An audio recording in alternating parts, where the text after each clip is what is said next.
Oke. Assalamualaikum warahmatullahi wabarakatuh. Waalaikumsalam warahmatullahi wabarakatuh. Ya, kita ketemu lagi, kita lanjut, apa namanya, sharing kita mengenai, pelaksanaan gedung gitu ya. Jadi kita, bahas, apa namanya, ketika kita mulai dapat project, itu dinyatakan menang tender, itu apa sih yang kita, apa namanya, kita lakukan gitu. Nah ini lan kita sudah kemarin, sharing-sharing yang kemarin itu kita bahas masih, apa namanya, pengenalan ya, pengenalan kita bahas mengenai, karakteristik proyek itu seperti apa, pelaksanaan projek dilihat dari kontraktor itu seperti apa, gitu. Nah, sekarang kita sudah mulai, apa namanya, masuk di dalam persiapan projek, gitu ya, gitu. Mungkin ini oke. Kita masuk dalam apa namanya, sudah masuk, eee, persiapan gitu ya. Jadi kita, ini kita bahas kali ini topik kita mengenai acuan pelaksanaan project. Ini mungkin bahasa dari teman-teman, yang lainnya juga bisa beda-beda ini, apa namanya, mungkin, istilahnya, tapi mungkin konsepnya akan sama. Mungkin sebelum saya mulai, nanti Pak Wisnu mulai, ini saya cerita sedikit saja ini dari tender, apa namanya, proses tender, project tender sampai pelaksanaan ya. Jadi kita memang bicaranya adalah, kita mulai persiapan itu ketika, project itu, apa namanya, kita dinyatakan menang tender gitu ya, terus kita bentuk tim project gitu. Jadi kita apa namanya, di proses tendernya ini kita nggak bahas nih, apa namanya, kita, nggak bahas. Jadi mungkin ketika ada tender, itu biasanya perusahaan akan membentuk tim tender, gitu ya. Tim tender ini akan, dia akan menyiapkan, semua keperluan dokumen tender. Dia yang menghitung biaya, kemudian, membuat metode kerjanya, kayak gitu. Nanti kalau ada survei lapangan di awal, yang melakukan adalah tim tender ini. Biasanya kalau perusahaan besar, tim tender ini di dalam tim tender ini biasanya sudah ada, apa namanya, tim estimator sendiri, tim metode sendiri, tim administrasi kontrak sendiri gitu ya. Jadi ketika ada dokumen tender, itu nanti, sudah akan dipecah nih, tim administrasi kontrak akan dia mengecek, segala klausul, terkait, kontrak itu seperti kontraknya nanti seperti apa. Hal-hal yang memberatkan itu apa saja, kayak gitu. Nah, tim tender ini nanti si administrasi kontrak ngecek itu. Nah, tim estimatornya dia mempersiapkan biaya, biayanya seperti apa. Tetapi sebelum menghitung biaya ini, biasanya, itu konsultasi juga dengan tim, apa namanya, metode konstruksinya. Jadi ketika biasanya akan di-brainstorming gitu, nanti kalau ada project, ini gedung umpamanya ya, gedung ini apartemen gitu. Nah, nanti tim metode akan menyampaikan, ini metodenya kira-kira nanti akan seperti ini, kayak gitu. Kita mau pakai zoning-nya, seperti ini, gitu ya. Nah, nanti karena hal ini akan sangat berkaitan sekali dengan biaya penawarannya nanti, gitu. Jadi dari awal, apa namanya, itu kita sudah hitungkan, apa namanya, metodenya itu seperti apa, kayak gitu. Nah, semuanya ini tim tadi itu akan merumuskan tuh metode membuat metodenya seperti apa namanya, estimator membuat biaya, administrasinya mengecek secara administrasi, melengkapi dokumen-dokumen administrasi untuk keperluan tender.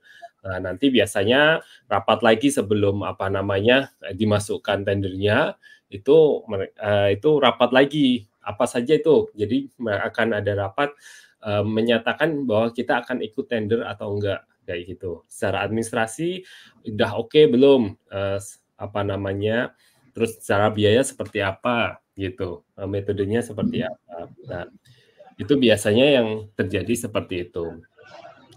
Cuma sekarang ini untuk proyek-proyek pemerintah biasanya kalau dulu waktu saya, ngikut proses tender itu, kontraktor ketika ini dia harus menyampaikan metode konstruksinya dalam dokumen tendernya, itu. Tapi kalau sekarang, proyek pemerintah sekarang, itu tidak harus.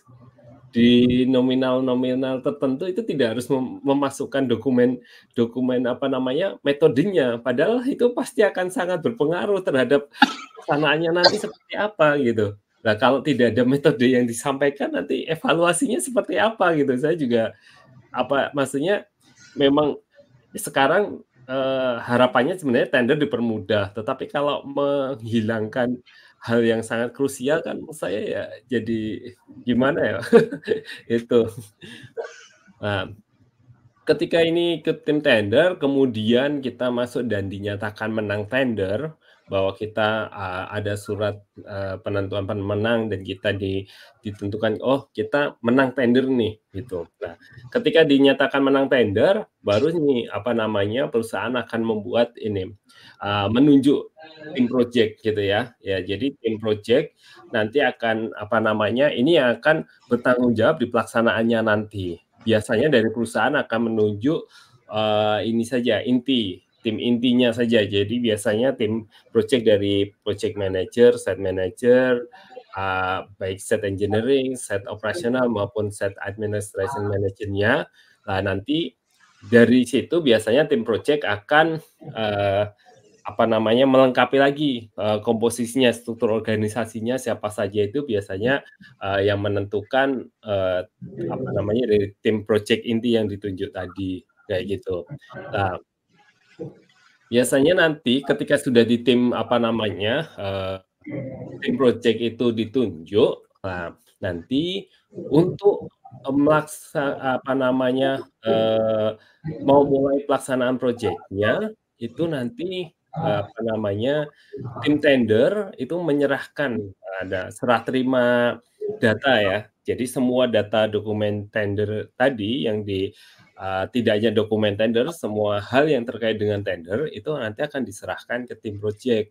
Jadi ada serah terimanya, dari situ, apa namanya, biasanya tim project akan membuat semacam acuan pelaksanaan project. Karena biasanya data dari tim tender itu nanti, mungkin karena waktu yang terbatas untuk apa namanya, membuat apa, mengikuti tender, walaupun biasanya sudah ada tim sendiri yang menghitung, yang tadi membuat metode, tapi biasanya kan waktunya terbatas dan tidak hanya mengurusin itu saja, biasanya kan banyak tender gitu. Jadi waktunya terbatas kadang, banyak hal yang mungkin terlewat ya gitu ya. Nah, nanti tim project ini yang akan, apa namanya, mendetailkan lagi gitu ya, menghitung lagi berdasarkan dari dokumen-dokumen tender tadi, itu akan membuat acuan pelaksanaan. Jadi itu adalah, istilahnya dasar untuk melaksanakan, projeknya nanti, gitu ya.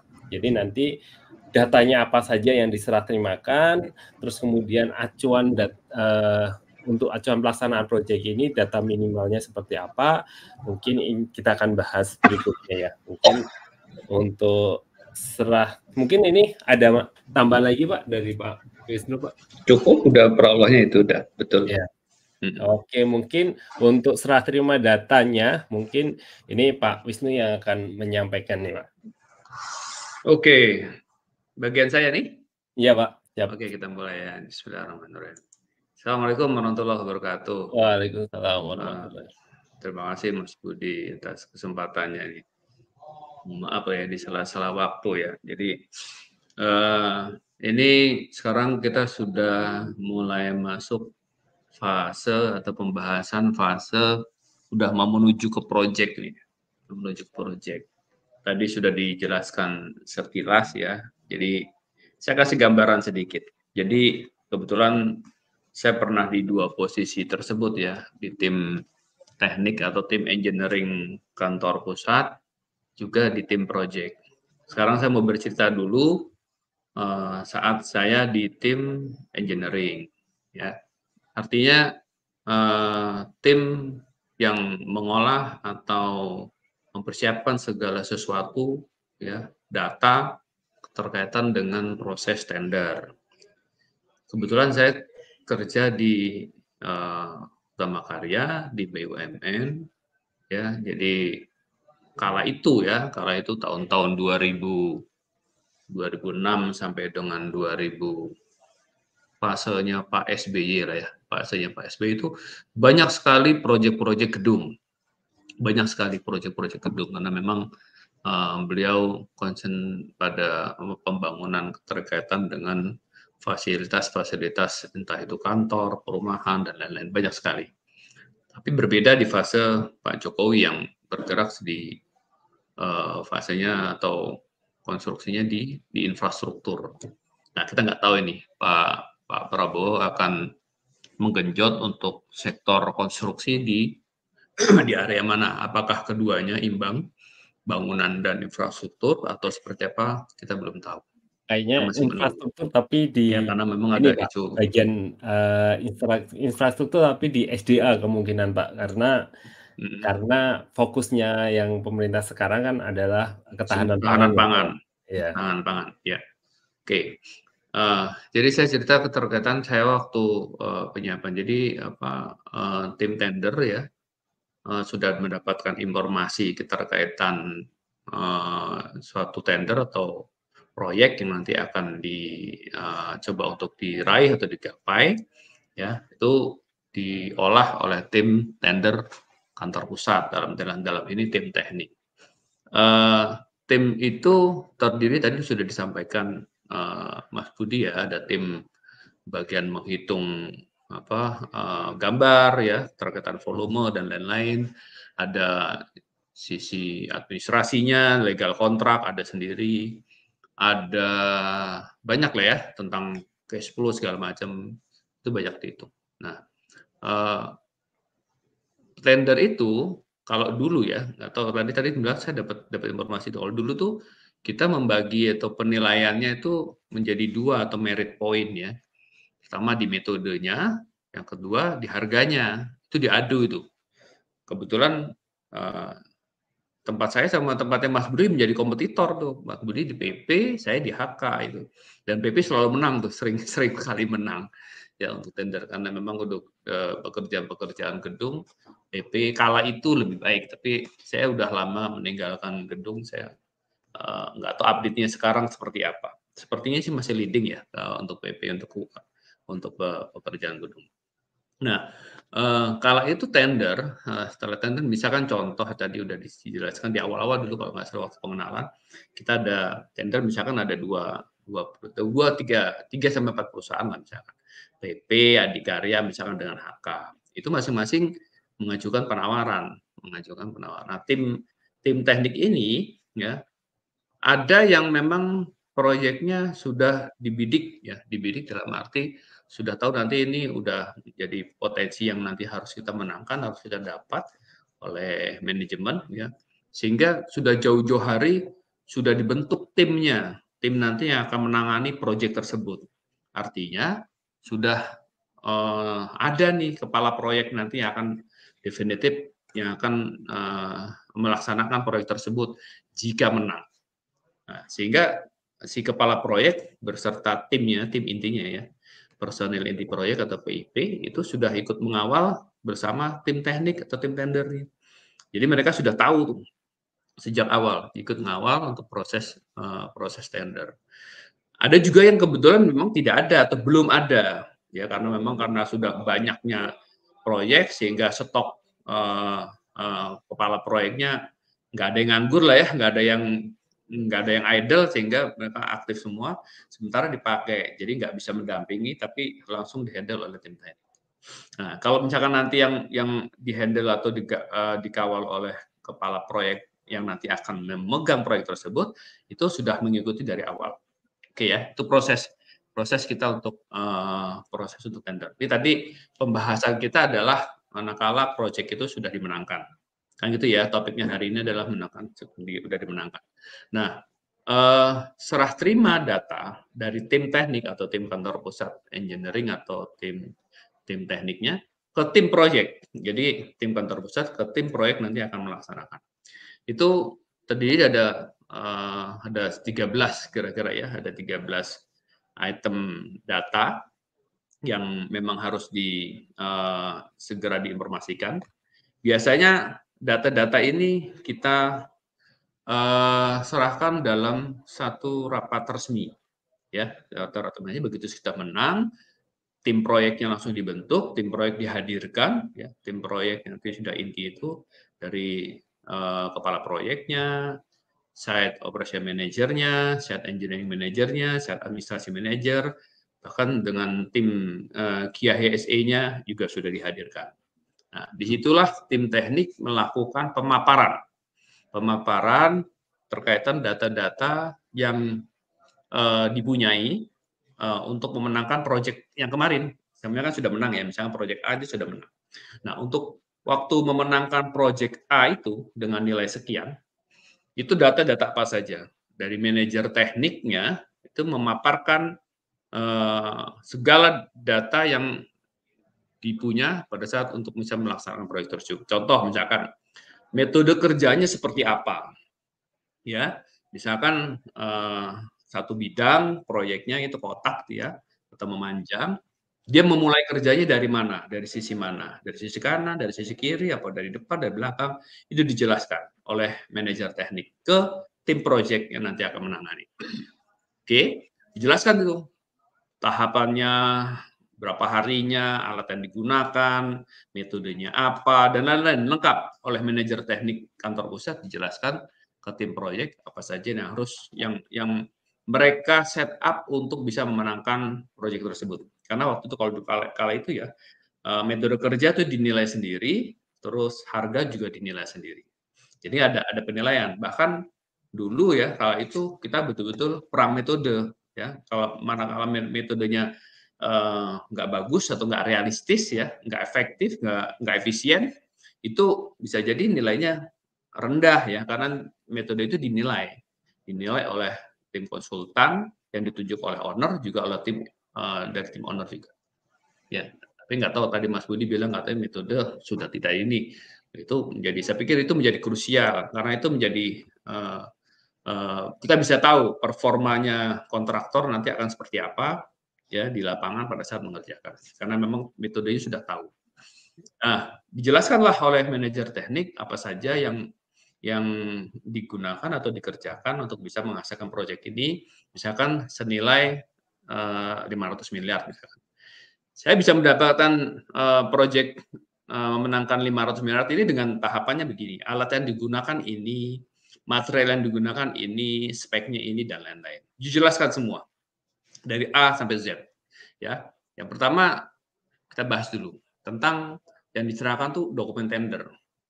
Dokumen tender biasanya kan tim project juga apa namanya juga perlu mengetahui ya. Jadi dokumen tender itu apa aja sih? Ya cukup banyak ya, cukup banyak. Waktu untuk bisa melengkapi dokumen tender tuh ada surat penawaran. Biasa kan ada surat penawaran ya kan. Dia kita nawar berapa sehingga akhirnya nanti menangnya jadi berapa. Misalkan nawarnya 550 ya, terus ternyata kita dilayak menang, terus setelah dinego menjadi 500 misalkan. Itu ada surat penawaran harganya. Terus ada jaminan penawaran. Ada tuh kira-kira dokumen-dokumen yang umum lah, yang umum yang biasa dilakukan pada saat proses tender. Biasanya suka dituntut juga fakta integritas ya, ketaatan hukum, nggak curang, nggak tricky segala macam itu ada. Jadi misalkan nggak menyalahgunakan sehingga untuk bisa memenangkan suatu aktivitas ini nggak boleh. Itu dituntut untuk fakta integritasnya yang ditandatangani oleh manajemen perusahaan atau kontraktor tersebut. Terus mestinya pastinya ada BQ-nya ya, BQ sesuai penawaran atau RAB ya. Terus ada struktur organisasi, daftar tenaga ahlinya, siapa saja yang nanti akan dikerjakan sehingga latar belakang kan juga diketahui juga kan. Itu juga menjadi sesuatu yang penting. Ya, terus di samping ada jadwal pelaksanaan, ada metode tetapan pekerjaannya, ada company profile kalau nggak salah ada juga, terus ada akte pendirian perusahaan, ada lagi ya daftar peralatan yang didukung yang kira-kira digunakan apa aja dukungan dari supplier, dari vendor-vendor yang biasanya material atau alat-alat dominan. Itu bisa minta dukungan kepastiannya bahwa betul misalkan HK didukung oleh supplier atau vendor ini untuk bisa mengerjakan proyek ini. Jadi dijelaskan di dokumen tender. Teman-teman dari proyek nanti menyimak ya penjelasan tersebut. Yang lanjutnya terus ada ruang lingkup pekerjaan, dijelaskan itu batasannya, ya ada titik koordinatnya, buka gambar biasanya, batasannya, skupnya, mungkin ini enggak sampai finish sampai ke ruang-ruangan, cuman hanya di area koridor saja. Oh ini enggak termasuk, ini enggak termasuk, ini yang ini termasuk. Jadi ruang lingkupnya dijelaskan. Sehingga tidak ada salah persepsi ya pada saat nanti pelaksanaan ternyata nggak masuk skup kontrak tapi kita kerjakan kan jadi konyol ya. Itu memang harus clear, dijelaskan. Yang selanjutnya itu berita acara unwishing, itu pada saat penjelasan dari pihak owner atau pihak panitia tender ke kita peserta tender ya, kontraktor dari 3 atau 4 yang hadir, dijelaskan tuh oleh owner. Itu ada berita acaranya biasanya. Nah, berita-berita acara itu biasanya ada timbul tanya jawab ya dari kontraktor ke panitia lelang atau panitia tender, apa saja yang mungkin ada belum jelas, mungkin keterkaitan pembayaran atau seperti apa, atau jaminannya seperti apa, apakah boleh bank atau apakah boleh asuransi, tidak harus bank, atau yang lain-lain banyak nih. Jadi banyak ada dari tim tender atau tim teknik itu yang menghadiri unwishing itu bisa bertanya. Jadi unwishing itu nggak cuman di kantor ya menjelaskan secara dokumen, tapi juga kita mengunjungi lokasi lapangan, menjelaskan batasan-batasan biasa dari owner atau panitia lelang menjelaskan batasan-batasan proyek. Itu yang termaktub di berita acara unwishing. Tapi ini Pak, untuk proyek pemerintah itu sekarang itu kebanyakan unwishing ini banyakan ini Pak, Gimana? hanya online saja. Jadi dikasih waktu, peserta itu nanya secara online gitu. Biasanya Ya. jarang yang akhirnya kayak kunjungan unwishing di lapangan gitu Pak. Jadi kalau zaman dulu kan pasti namanya unwishing itu ke lapangan, terus tanya di lapangan gitu ya Pak. Jadi bisa lebih clear ya ketika ada masalah existing dokumen terkait existing itu lebih jelas gitu ya. Kalau sekarang memang unwishing-nya itu kebanyakan itu hanya dikasih waktu sehari gitu, itu untuk menanyakan saja nanti akan dijawab di saat itu. Jadi sudah jarang yang ini Pak, jarang yang ke lapangan gitu Pak. Jadi kalaupun ke lapangan, masing-masing ke lapangan gitu, minta izin untuk itu. Ya saya izin dulu nih, disclaimer dulu ya Mas Budi ya. Jadi saya menceritakan waktu saya dulu ya, karena kan ini kan saya bercerita kala saya dulu menangani proyek gedung ya. Itu di kisaran di 2000 sampai 2020 lah itu masih. Nah, saya nggak tahu kalau terupdate ternyata ada mungkin maksudnya mempersingkat atau memperingkas waktu mungkin ya, Mas Itu untuk pertimbangannya proyek secara pemerintah sih. Tapi kalau untuk swasta kebanyakan memang setahu saya juga ya. masih ke lapangan juga. Iya. Karena sebetulnya itu ya betul ya penting ya karena biar nggak membeli kucing dalam karung ya karena kita jadi tahu ya kondisi dan kita bisa bertanya langsung. Kalau misalkan pun tidak diadakan harusnya kita diberi kesempatan juga kita melakukan survei sendiri ya walaupun nanti kita bertanya sih tapi kita ngelihat kondisi lapangan tuh itu penting itu banyak hal-hal yang existing yang kita nggak tahu nanti kita nggak cocok sama metodenya itu kekhawatiran kita kan gitu ternyata ada bangunan atau yang belum dibongkar mungkin ada existing utilitas ada sumber airnya segala macam itu kan juga menjadi penting ya nanti akan dipakai pada saat pelaksanaan. Makanya kenapa berita acara unwishing ini akan sangat penting karena ini biasanya akan berpengaruh kan ini bagian dari kontrak nantinya. Karena data-data apa yang disampaikan di unwishing itu jadi berita acara itu jadi bagian dari kontrak gitu. Makanya ini bagian dari dokumen kontrak. Gitu. Walaupun di stratanya masih di bawah-bawah lah ya strategi. Iya. Tapi kan itu jadi bagian. Kalau misalkan dirunut, urut-urut nanti akan nyambung juga. Nanti akan Iya. jadi dokumen yang juga penting. Oke. Ya. Jadi gambar tenda jelas ya, gambar yang digunakan pada saat tender, digunakan oleh para kontraktor untuk menghitung volume, ngecek segala macam utilitas, spesifikasi dan lain-lain. Sehingga itu yang menjadi dasar perhitungan volume dan menentukan harga ya berdasarkan dari gambar. Selanjutnya lagi terkait dengan dokumen atau spesifikasi teknis ini penting ya. Jadi nanti akan termaktub di situ ya keramiknya jenisnya apa, catnya produknya dari mana mungkin ya, plafonnya, terus banyak hal. Biasa kan apalagi material-material apa finishing itu banyak sekali tipenya ya, banyak yang setara-setara. Ada yang di state langsung dengan merek tertentu atau mungkin juga setara. Begitupun yang MEP ya, kabel juga jenisnya juga macam-macam, tipenya juga macam itu biasa langsung di step tertulis. Jadi buat memastikan seluruh peserta tender dengan perspektif yang sama menawarkan harga dengan spek yang sama. Jangan sampai nanti kontraktor A nawarkan dengan spek A, ini spek B, ini spek C, sehingga nanti kan terjadi banyak deviasi terkait dengan harga. Ini ada muncul ya spesifikasi teknis juga menjadi dokumen yang menjadi penting untuk diketahui tim proyek ya, yang wajib diserahkan oleh tim engineering ke tim teknik ke tim proyek. Oke, yang selanjutnya lagi ada RAB penawaran. Yang jelas ya, RAB penawaran ya. Jadi sudah diketahui kira-kira rupiahnya berapa. Ini sebetulnya kalau serah terima RAP rencana anggaran pelaksanaan masuknya nggak nanti ya Mas Budi ya? Ini Pak, kan kalau kita sebelum membuat RAP penawaran kan pasti ada RAP dulu kan Pak? Oh ya, iya. Jadi Versi di kita RAP ya, versi ya kita, betul. versi Ya, tender kan Pak untuk real ya apa betul. namanya apa ya namanya ya RAP Ya, RAP ya. belum Oke.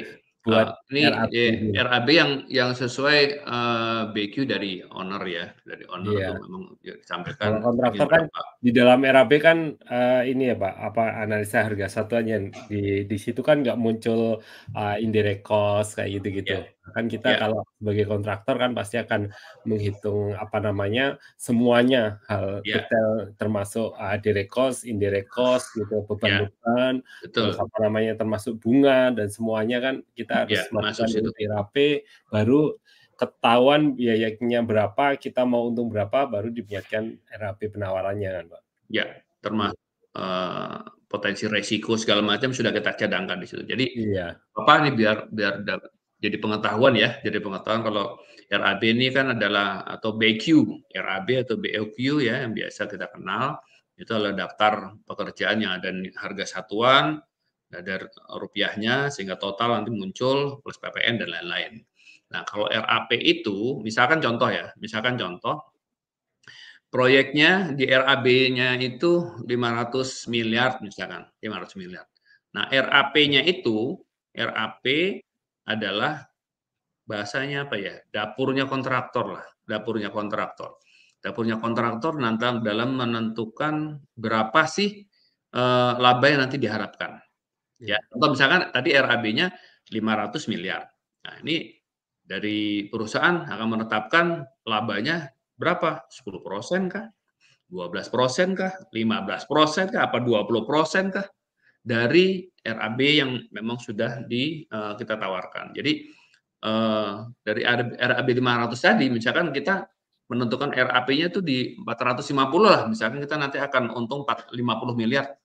Nah, 450 miliar itu di breakdown dalam satu item pekerjaan yang mengacunya dari RAB, Jadi harga-harga satuannya sudah pada saat RAB kita menawar itu kan harga-harga satuan yang mohon maaf ya belum ada diskon ya dari supplier dari beberapa vendor pendukung kita ya kan itu biasanya kan ya diskonnya mungkin baru dikasih 5% lah Nah, di RAP itu mungkin sudah pol-polan, mentoknya nanti supplier ngasih kita diskon, itu berapa, misalkan ada 30%, nah itu ada gap tadi, itu yang nanti kita akan akumulasikan menjadi laba di kita.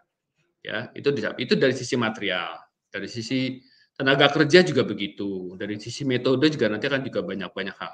Nah, dari RAP tadi misalkan dari 450 itu dibuat rinciannya. Dibuat rinciannya dapatnya RAP-nya sekian. Oke ya, jadi dari yang menang tendernya RAB-nya senilai 500 miliar, namun RAP-nya 450 miliar sebesar ini. Ya, jadi nilai ini memang udah ada. Nah, terus yang data berikutnya adalah hasil survei lapangan. Ini juga jadi penting ya. Ini sebetulnya sama dengan di berita acara unwishing tadi ya. Jadi ada hasil survei lapangan tuh kita melihat kondisi lapangan ya, terutama teman-teman tim yang akan menangani proyek itu datang ke lapangan untuk bisa memantau aktivitas atau apa saja potensi yang menjadi kendala nanti di lapangan. Ya, gimana sumber airnya? Terus listriknya gimana? Bisa nggak PLN? Wah, ternyata jauh Pak, berarti harus pakai genset. Itu kan harus diperhitungkan. Ya, harus diperhitungkan nanti Ya. untuk kita bisa memastikan mau bidding atau menentukan harganya di berapa. Kalau Ya, mungkin ini memungkinkan sedikit pakai ini listrik.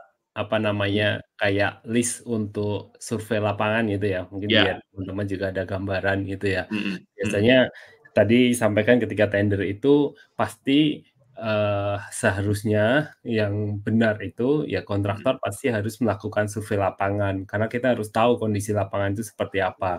Biasanya kita ada list nih, apa namanya, jadi kita datang ke lapangan itu tidak hanya cuma datang Foto-foto? gitu ya, foto-foto gitu ya. Jadi memang kita di sana kerja gitu ya, nyari Ya, data gitu ya.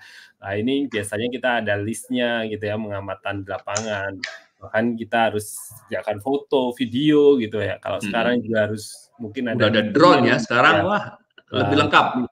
Jadi biasanya kita ada list ya, kayak luasnya seperti Mhm, apa, topografinya seperti apa, terus tanahnya, oh ini tanahnya apakah, ada lumpur, rawa-rawa, jadi kita harus nanti ini karena ini akan sangat berkaitan dengan persiapan tadi, kita mau, mhm, oh kita harus bikin jalan kerja terlebih dahulu atau apa, kayak gitu.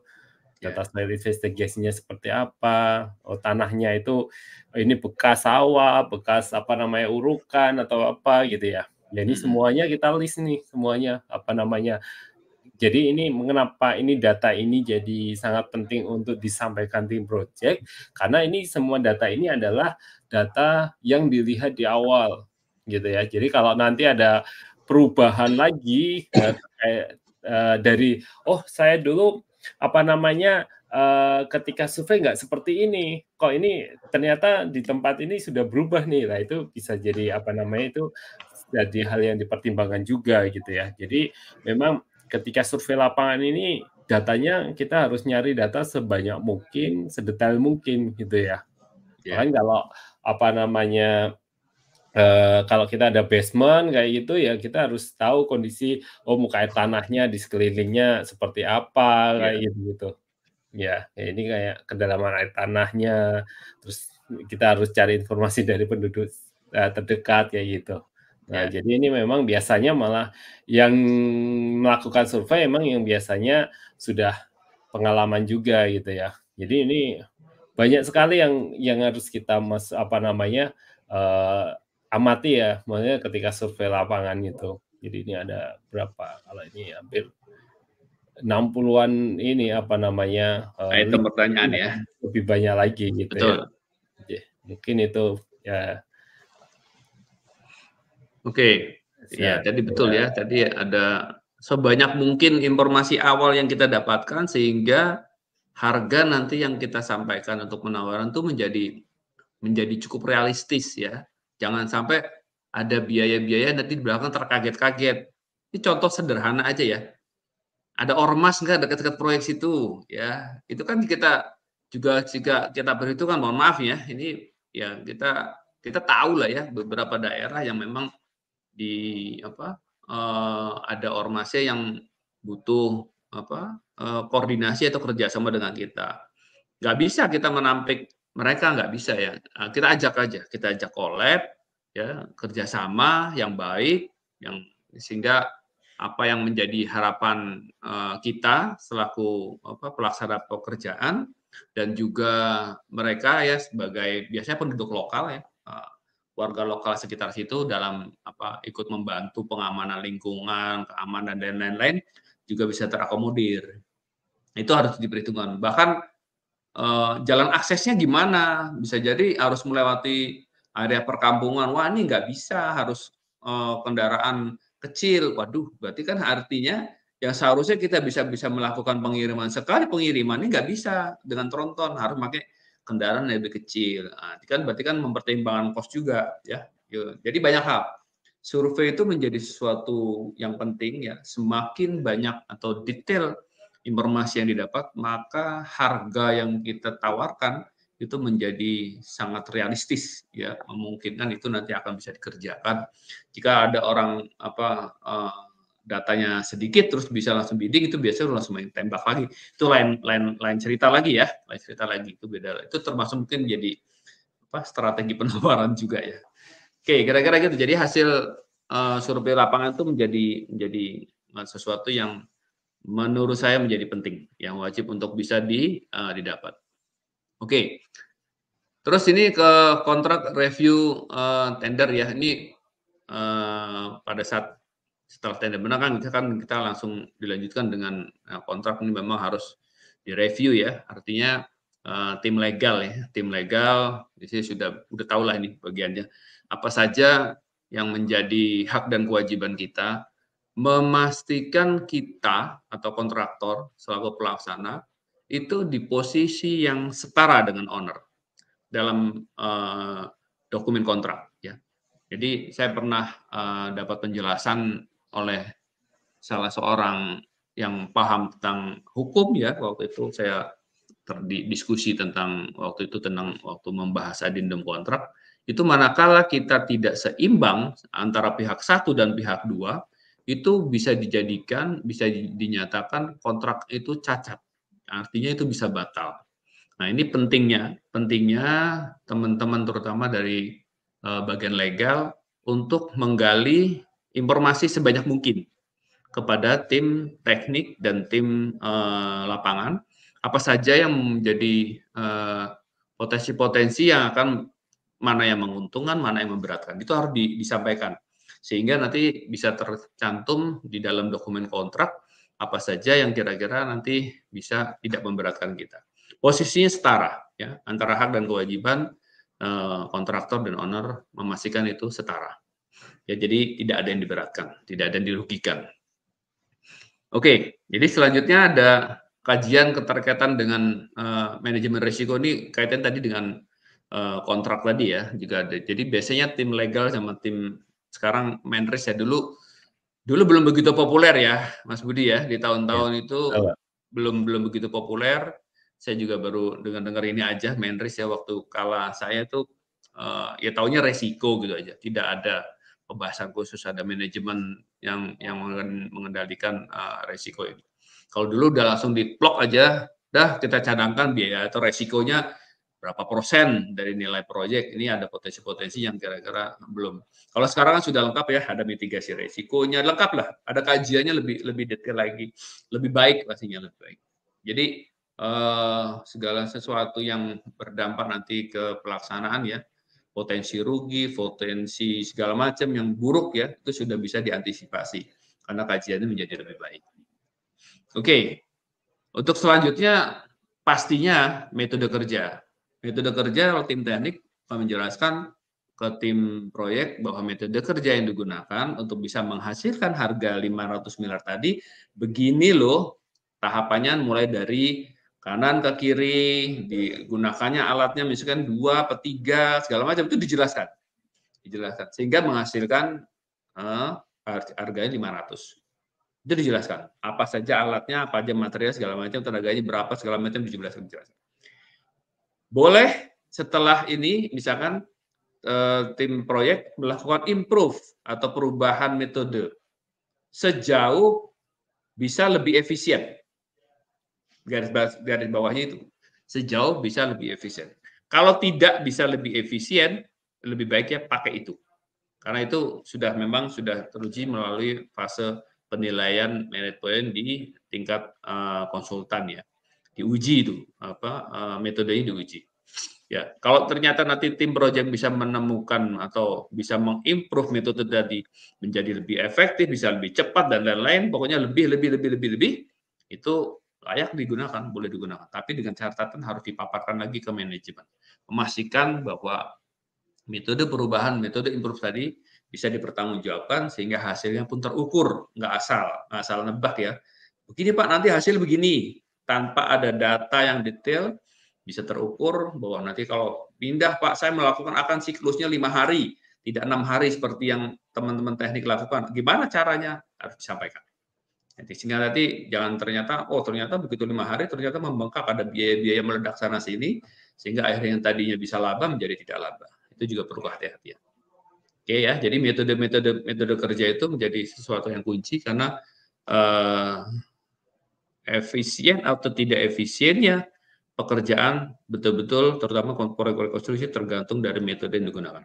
Semakin jam terbangnya kepala proyek atau tim proyek tersebut menangani proyek dengan berbagai macam metode sehingga tahu mana yang paling efektif, itu akan menjadikan proyek itu bisa lebih baik. Oke, selanjutnya ada schedule pastinya ya. Schedule secara overall biasanya dari tim teknik itu akan menyampaikan lintasan kritis ya. Nanti Pak Safriandi ya kalau nggak salah ya. Nah itu spesialisnya nanti biar beliau nanti yang menjelaskan. Biasa kita dapatkan dari barcat tahu, kita tahu tuh jalur kritisnya pekerjaan mana sih yang udah nggak punya lag lagi, udah nggak punya waktu lagi untuk delay. Kalau ini delay berarti otomatis proyek itu terlambat. Bisa kita lihat ya, ada biasanya item-item merah itu jalur kritis. Ya, nggak cuma jalur sutra, itu juga ada istilah jalur kritis. Itu juga disampaikan. Jadi dijelaskan tahapannya jelas. Terus juga kita menyampaikan juga kurva S, itu biasalah untuk biaya pengendalian progres ya, bisa lebih memantau, tapi tidak bisa mengetahui terlambat atau tidak terlambatnya suatu pekerjaan kalau di kurva S. Kurva S lebih kepada monitoring untuk progres saja. Kalau untuk terlambat atau tidak terlambatnya menggunakan Microsoft Project atau Primavera ya, dengan metode barcat tadi dengan mengetahui lintasan kritis ya. Dari situ bisa kita pantau dan bisa kita kendalikan. Selain schedule overall tadi, kita juga menyerahkan schedule terkaitan dengan tenaga kerja. Kapan tenaga kerja di bulan pertama itu berapa, di bulan kedua berapa, pekerjaannya apa, yang diperlukan keahliannya apa, tukang kayu kah, tukang besi kah, tukang cor kah, berapa. Kita buat rencananya, kita sampaikan ke tim proyek. Ini rencana atau schedule tenaga kerja kita. Sama seperti tenaga kerja juga material dan alat. Schedule tenaga kerja dan material ini adalah mengerucutnya ke pekerjaan schedule besar tadi, menjadi turunannya. Secara plan overall seperti ini master schedule-nya. Nah, ini turunannya ada pekerjaan, ada schedule tenaga kerja, ada schedule material maupun ada schedule alat. Ya, jadi nanti buat memastikan kita sudah bisa tahu tuh dengan master schedule itu bisa tahu kapan kita harus mendatangkan alat, kapan kita harus membeli material, kapan kita harus mendatangkan orang. Sama teman-teman bagian keuangan juga bisa mengetahui kapan nanti kami akan bisa nagih, menyusun cash flow, karena dengan master schedule itu dengan kurva S kita tahu di bulan berapa sih nagihnya. Oh, saya bisa nagih nanti di 10%. 10% di bulan berapa, Pak? Di bulan ketiga. Oh, berarti di bulan ketiga kita sudah siap-siap. Dengan catatan pekerjaan bisa di 10% dengan pekerjaan ini.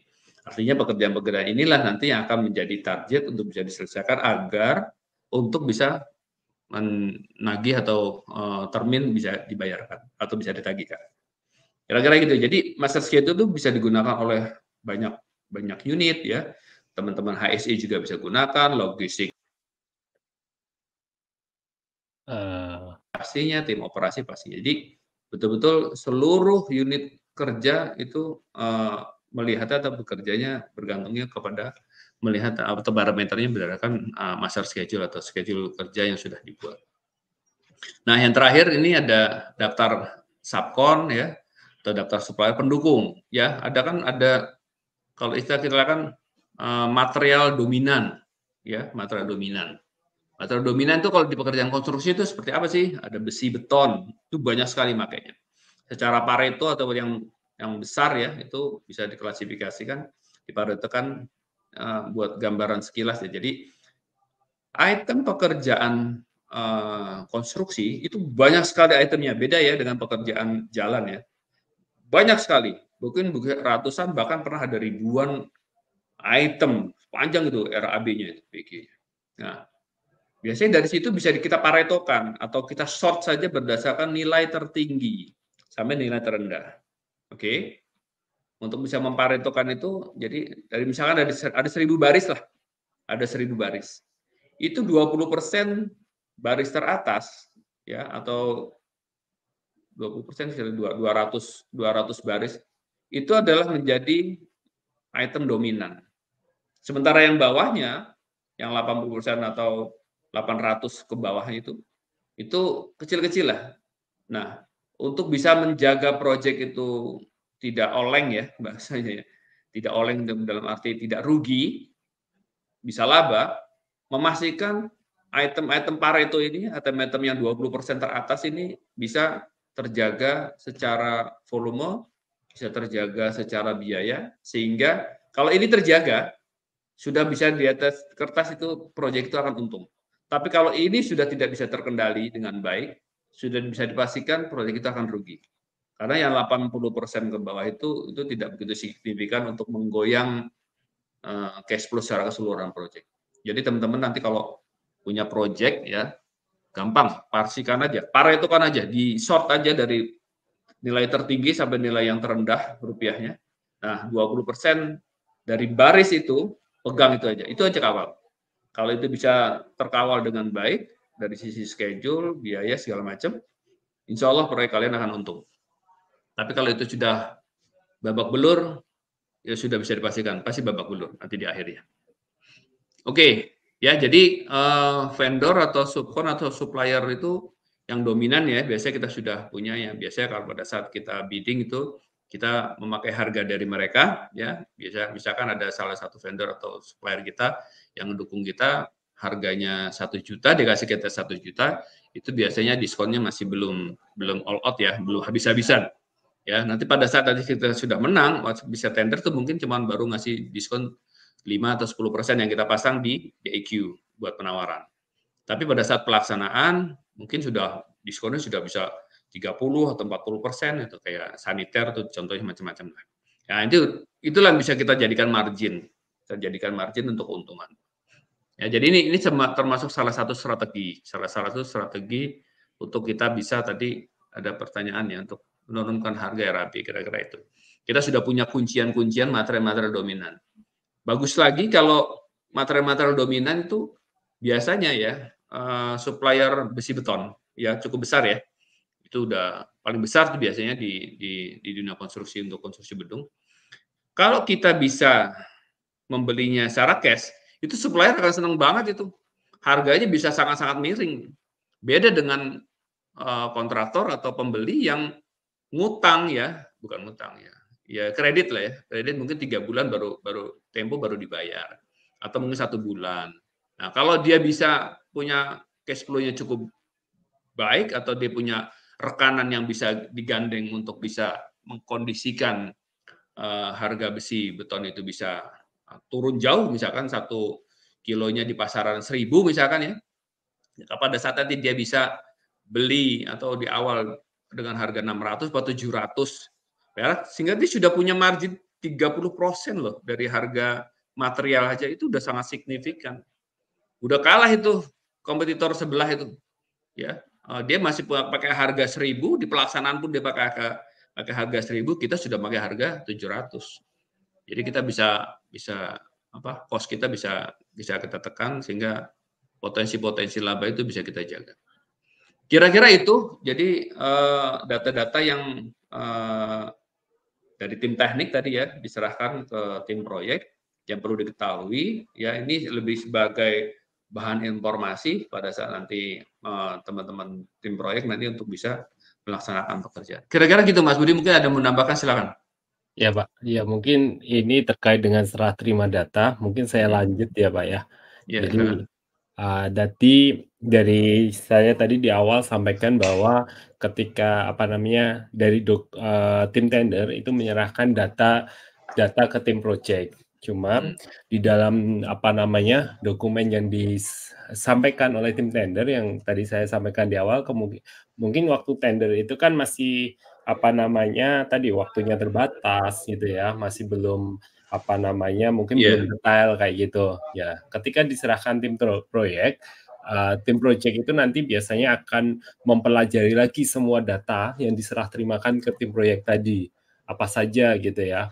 Pada prinsipnya tim proyek tadi dimungkinkan untuk melakukan improvement atau updating ya, sesuai dengan kondisi terkini pada waktu saat mau melaksanakan gitu ya. Jadi ketika tender biasanya kan ada jeda lagi waktunya ketika mau melaksanakan. Jadi biasanya mungkin bisa saja terjadi fluktuasi harga, bisa saja naik, bisa jadi kurang gitu ya. Bisa jadi jadi lebih murah lagi gitu ya. Nah, itu nanti tim project akan melakukan updating semuanya terkait dengan dokumen itu. Nah, ini masih diperbolehkan gitu ya, selama ini tidak melanggar yang ada di dalam kontrak, terus itu bisa berimplikasi terhadap efektivitas dan efisiensi biaya proyek gitu ya.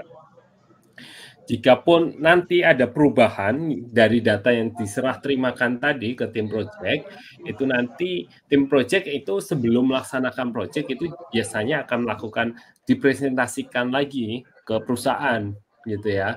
Jadi ini sebagai dasar nanti waktu mau mulai pelaksanaan proyek gitu ya. Nah, biasanya untuk data sebagai acuan pelaksanaan proyek tadi sebenarnya sebenarnya ini diambil dari data-data data yang diserah terimakan tadi gitu ya. Cuma kayak tadi proyek deskripsinya, overview-nya ada perubahan atau enggak, kemudian layout proyek gitu. Nah, ketika membuat acuan pelaksanaan proyek ini walaupun yang tertulis di sini nggak terlalu banyak ya, cuma ini rentetannya panjang sekali ya. Jadi kita membuat layout project itu nanti kayak apa ya, kita harus menentukan walaupun tadi ya biasanya tim tender kan nggak terlalu detail, harus menentukan direksi kitnya di sini, pabrikasi di sini, hal-hal yang semacam itu biasanya di tim tender belum sedetail itu gitu ya. Nah, tim proyek sebelum pelaksanaan ketika membuat acuan pelaksanaan proyek ini, membuat layout proyek itu sudah sangat detail. Nah, hal-hal yang di dalam acuan pelaksanaan proyek ini nanti kita akan bahas detailnya itu nanti di next gitu ya, di next pertemuan kita di topik-topik berikutnya itu kita akan bahas detail gitu ya. Jadi ini paling tidak dia ada project description. Jadi mungkin sebagai gambaran mungkin saya ulang lagi yang yang pernah kita share, apa yang akan kita bahas. Ya ini di dalam acuan pelaksanaan proyek tadi itu kita sudah harus menyusun struktur organisasi. Ini semua di persiapan ini adalah apa yang harus kita lakukan untuk menyusun acuan pelaksanaan proyek tadi sebenarnya. Kita menghitung ulang volumenya, menghitung biaya proyeknya lagi, kita mendetailkan RAP-nya, prosedurnya nanti seperti apa, terus metodenya itu detailnya seperti apa kayak gitu ya. Nah, ini nanti di persiapan umum ini kita harus mendetailkan ini semua gitu ya. Nah, nanti next topik berikutnya kita akan mendetailkan satu-satu pembahasan ini kayak gitu. Jadi tapi minimal sebenarnya data-data yang harus ada di dalam acuan pelaksanaan proyek yaitu itu terdiri dari project overview, layout proyeknya seperti apa, struktur organisasi, organisasi juga dilengkapi job list-nya itu apa saja kayak gitu ya. GSI planning-nya seperti apa, set plan terus quality plan, jadi nanti juga ada daftar rencana inspeksi, tesnya apa saja gitu ya, si plan-nya itu apa saja, itu sudah kita harus rencanakan di awal. Metode konstruksi dan scheduling tadi juga kita walaupun data dari tim tender tadi kita sudah mulai ini lagi nih, detailkan lagi, apalagi nanti kalau mungkin ada metode yang khusus kayak gitu ya, terus kita sudah mulai detail zoningnya seperti apa gitu, terus resources-nya juga kita harus detailkan lagi gitu. Di daftar tadi di data yang serahkan dari tim tender tadi ada spesifikasi itu nanti tim project juga harus mendetailkan lagi. Jadi daftar spesifikasi ini ketersediaannya nanti apakah ada atau enggak kayak gitu-gitu. Jadi ini akan mendetailkan seperti itu. Financial planning itu sudah mulai kalau di tender tadi belum membahas mengenai cash flow, tetapi di awal ini di acuan pelaksanaan proyek kita sudah harus membuat ini rencana cash flow. Jadi kita harus membuat rencana progres, kemudian rencana cash in, cash out-nya seperti apa, itu sudah mulai didetailkan di sini. Jadi karena ini pasti akan terkait juga dengan kapan itu harus masuk, apakah kita harus melakukan pendanaan dari pihak lainnya gitu ya di sini. Nah, tadi juga nanti manajemen risiko tadi data dari tender tadi dievaluasi lagi hasil identifikasi risikonya seperti apa, terus mungkin juga nanti kalau ada metode pelaksanaan pekerjaan yang tidak yang tidak biasa, yang khusus itu menimbulkan risikonya seperti apa gitu ya. Kalaupun kita bikin inovasi baru, pasti karena inovasi baru itu juga akan mungkin ada menimbulkan risiko juga karena membutuhkan ketelitian, kekeratan kayak gitu. Terus hal-hal yang pekerjaan yang berisiko bahaya itu semua diidentifikasi. Jadi ini sebagai acuan pelaksanaan proyek nanti. Walaupun nanti acuan pelaksanaan proyek ini sebenarnya waktu pelaksanaan ya bisa saja nanti akan berubah juga gitu ya. Karena waktu pelaksanaan lebih dinamis lagi gitu ya, menemukan hal-hal yang mungkin di awal proyek kita nggak mengetahui hal itu gitu ya. Jadi ini ini bisa berubah juga pelaksanaan proyek ini. Kalaupun berubah, nanti biasanya di akhir kita juga harus mempresentasikan kenapa kok berubah dari rencana awal kayak gitu. Umpamanya dari awal tim tender membuat metode top down gitu ya. Ternyata pelaksanaan nggak bisa nih dibuat top down, ternyata lagi harus metode lain.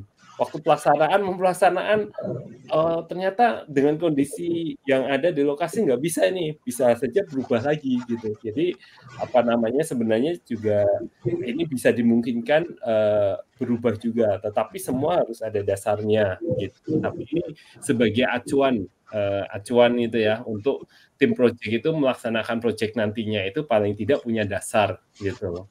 Dasarnya paling tidak melingkupi 5 hal ini. Mungkin itu ada tambahan lagi Pak. Kalau detail masing-masing ini nanti untuk membuat acuan pelaksanaan proyek ini nanti kita di next topik berikutnya berusaha mendetailkan satu-satu gitu ya. Jadi pembahasan kita hari ini ya keterkaitan dengan serah terima data ya dari tim teknik ke tim proyek ya. Jadi saya coba balikin lagi dulu ya biar lebih clear dulu. Jadi tim teknik atau tim kantor pusat atau tim tender itu melakukan penawaran, misalkan RAB-nya tadi sudah dari owner RAB-nya 500 miliar misalkan ya. Nah, ini kita menawarnya di angka berapa? Menawarnya mungkin di angka 450 sehingga kita bisa menang lah. Nah, 450 itu rinciannya apa saja? Impian saja sehingga kita bisa memungkinkan kita bisa. Nah, 450 itu kalau di kami itu di challenge di hadapan manajemen memastikan harga itu memang siap atau cukup kompetitif untuk disandingkan atau ditandingkan saat di tender, ya, namun berpotensi juga ada labanya. Kita namakan melalui fase istilahnya rapat eksekutif lelang, itu dihadiri oleh hampir seluruh manajemen ya dari tingkatan kantor pusat. Jadi memastikan direksi tahu bahwa nanti proyek ini yang ditawarkan, yang nanti kita akan tawar, kita akan coba mendapatkan itu dengan harga sekian kita tawar, itu ada untungnya sekian untungnya. Ya, nanti itu termasuk keterkaitan hasil akhir biasanya mendapatkan persetujuan dari manajemen untuk bisa laba atau untung di poin berapa. Itu satu ya, jelas saya di tim teknik. Nah, setelah itu kan diserah terimakan datanya dari tim teknik ke tim proyek. Nah, tim proyek ini membedah lagi angka 450 tadi, membedah lagi, di-challenge lagi untuk bisa lebih efisien dari 450. Ya, mestinya kan bisa. Artinya harga bisa lebih realistis lagi. Mungkin bisa jadi urutannya, mungkin harganya tetap tapi urutannya berbeda. Contoh, item BQ-nya tentu ARP-nya ada 10 item. Mungkin item nomor 2 harganya 1 miliar, item nomor 8 harganya 4 miliar. Bisa jadi pada saat di tim proyek kebalik harganya. Wah, yang ini harusnya di harga sekian karena setelah dihitung ini ada potensi gini segala macam. Jadi mungkin sama, mungkin bisa jadi lebih rendah.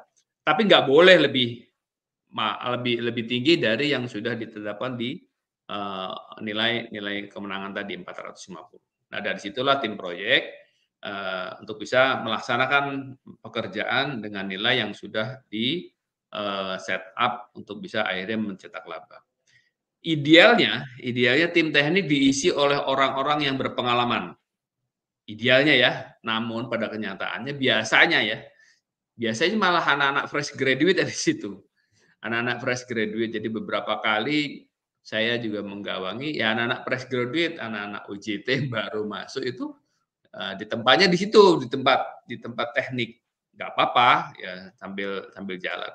Kalau mau idealnya adalah orang-orang yang sudah cukup berpengalaman duduk di situ untuk bisa membuat metode yang kira-kira efektif dan efisien sehingga nilai yang ditawarkan itu menjadi cukup baik ya, cukup murah dan lain-lain. Itu aja saya kira dari saya, Mas Budi. Mudah-mudahan ada manfaatnya ya diskusi kita sore ini. Ya, Pak. Nanti ini paling enggak sudah mulai mengerucut ya dari luar proyek, sekarang sudah mulai masuk ke proyek. Nah, udah mulai ada tim proyek nanti. Apa saja yang akan dikerjakan oleh tim proyek? Kita tunggu episode-episode berikutnya ya. Ya, siap. Yang bisa dikerjakan atau dihasilkan oleh tim proyek. Ya. Terasa itu Mas Budi? Ya, Pak. Ini ada pertanyaan dari Pak Khairus ya. Jadi terkait dengan pembuatan RAP. Nah, nanti sebenarnya kita next itu juga akan ada pembahasan topik tersendiri terkait dengan biaya proyek ini. Jadi kita akan bahas lebih detail mengenai RAP gitu ya. Detailnya seperti apa gitu. Nah, nanti tapi mungkin menjawab pertanyaan ini apa yang menjadi pertimbangan kunci untuk menurunkan harga RAP gitu ya. Mengingat setiap lelang kontraktor selalu ingin menawar terendah agar menang tender. Ya, tadi sudah sempat disampaikan Pak Wisnu tadi, biasanya kita akan membuat Pareto. Ya, jadi Pareto ini adalah lingkup yang paling dominan di dalam proyek itu apa saja gitu. Jadi kalau kita fokusnya itu mau menawar menawar plin keramik gitu. Nah, padahal plin keramik itu cuma sedikit saja, nilainya kecil. Ngapain kita maksudnya terlalu fokus ini nego lah. Biasanya kita ternyata paretonya itu besarnya adalah besi gitu ya. Nah, dengan di harga besi itu kita biasanya akan bergaining karena itu dominan, kita bergaining ke supplier besinya. Ini bisa turun enggak?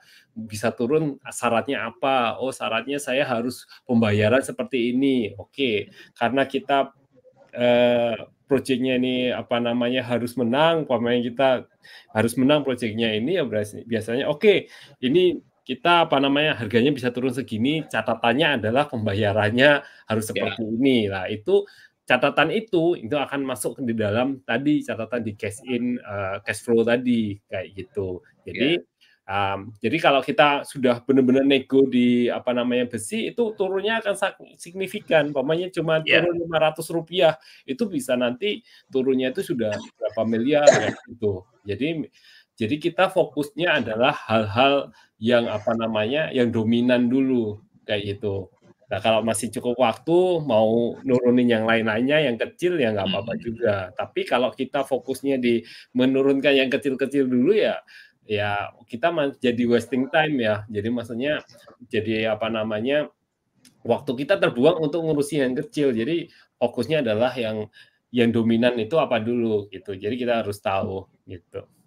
Jadi mungkin nanti detailnya ya nanti kita akan bahas ya ketika kita bahas RAP. Ya, Pak Koirus, saran saya sih berakrab-akrablah menebar jaringan sebanyak mungkin, seluas mungkin, sehingga vendor atau supplier Bapak itu bisa mendukung Bapak memberikan harga terbaik, sehingga Bapak pada saat bidding atau menawar itu udah confident ya. Kalau Bapak bisa menjaga hubungan baik, memastikan pembayarannya lancar, itu pasti nanti supplier dengan ini ya dia akan juga all out juga mendukung Bapak. Ini banyak ya, ini salah satu trik ya, mungkin ada beberapa trik-trik yang lain.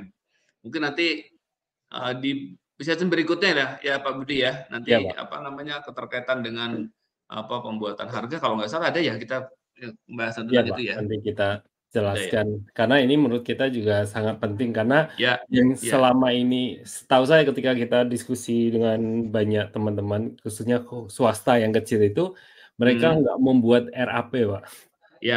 Jadi dia bikin RAB itu dari RAB penawaran, diisi, terus dia, mau untung berapa di situ, 10%. Langsung dibabat ya? Iya, udah itu. Pengendaliannya adalah nggak ada pengendalian. Pengendaliannya adalah realisasi, pencatatan realisasi. Jadi tahunnya biasanya endingnya sudah mau di belakang, di sekitar 70%. Ini saya sudah ngeluarin duit segini banyaknya, pekerjaannya kok baru segini. Berarti, ini saya rugi banyak nih. Nah, baru seperti itu. Makanya menurut saya ini juga harus penting terkait dengan biaya ini, konsepnya seperti apa, itu yang harus kita diskusikan juga nanti. Insya Allah semakin sering nanti kita melakukan bidding, nanti akan tahu lah ya. Tadi betul di Pareto itu menjadi kunci, kita nggak usah membahas yang kecil-kecil ya, pegang yang besar aja deh, yang bawahnya nanti pasti ngikut, udah nanti otomatis nanti kita akan bisa mengendalikan. Kira-kira itu. Udah jam 6, siap Mas Budi? Oke, mungkin itu saja. Nanti teman-teman bisa ikutin videonya ini, karena ini akan terus berlanjut gitu ya. Teman-teman bisa ngikutin step-stepnya, ngikutin videonya ini pasti, apalagi khususnya teman-teman yang masih fresh graduate, itu paling tidak ini bisa memberikan gambaran kalau teman-teman mau masuk project itu seperti apa. Kira-kira di project ngapain aja sih? Apalagi ini kan masih awal-awal nih. Ternyata di project awal-awal tuh begitu tuh aktivitasnya. Ya buat anak-anak yang masih baru bisa tahu. Mungkin kalau yang sudah pengalaman ya anggap aja merefresh lah ya. Ya kita berbagi cerita. Mudah-mudahan manfaat. Oke, ya mungkin ini ada satu pertanyaan ini. Ya ini intinya, ketika terjadi perubahan mendadak akibat faktor eksternal seperti perkembangan teknologi, regulasi baru, atau perubahan kebutuhan pemangku kepentingan, apakah acuan pelaksanaan proyek cukup fleksibel untuk mengakomodasi perubahan tersebut tanpa mengorbankan efisiensi dan kualitas?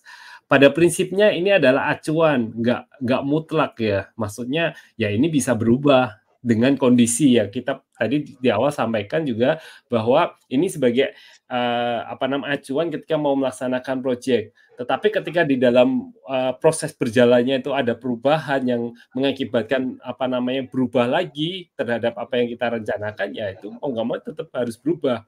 Tetapi kita harus bertanggungjawabkan. Maksudnya di akhir kita juga harus menyampaikan, di tengah perjalanan kita rencanakan A, ternyata ada B.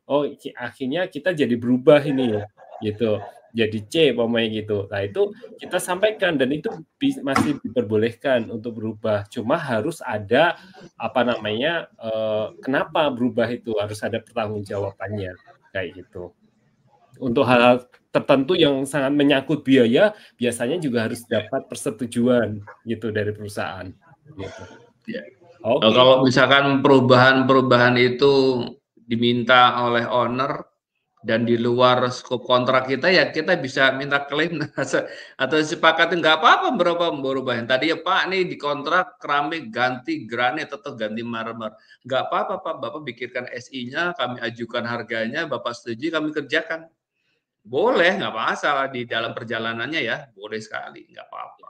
Waktu otomatis, Pak ini implikasinya nanti nambah harga, otomatis jadi nambah waktu ya, karena ini harus pesan dulu materialnya. Bapak kan pengen produk yang baik, ini ada konsekuensinya, ada penambahan waktu, penambahan biaya. Itu dan itu disepakati ya kerjakan. Kita kan hanya sebagai kontraktor pelaksana ya, sesuai request saja, requestnya apa, yang masih apa bisa kita kerjakan ya kita kerjakan gitu. Kira-kira gitu Mas Budi. Oke, siap Pak. Mungkin itu saja dari Oke. kami untuk sesi ini. Nanti kita akan lanjut di next topik ya.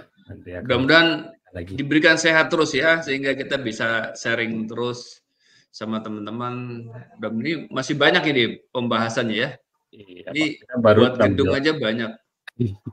Insya Allah nanti setelah seri gedung saya kepingin juga kita buat seri jalan ya, ya. jalan tol ya. Saya ada pengalaman untuk jalan tol di JTTS, nanti biar kita sharing juga. Siap. Oke, cukup Mas Budi. Ya, terima kasih Pak Wisnu, terima kasih teman-teman yang sudah hadir semua. Semoga ini semua bisa bermanfaat untuk kita semua. Amin. Wassalamualaikum warahmatullahi wabarakatuh. Waalaikumsalam warahmatullahi wabarakatuh. Oke.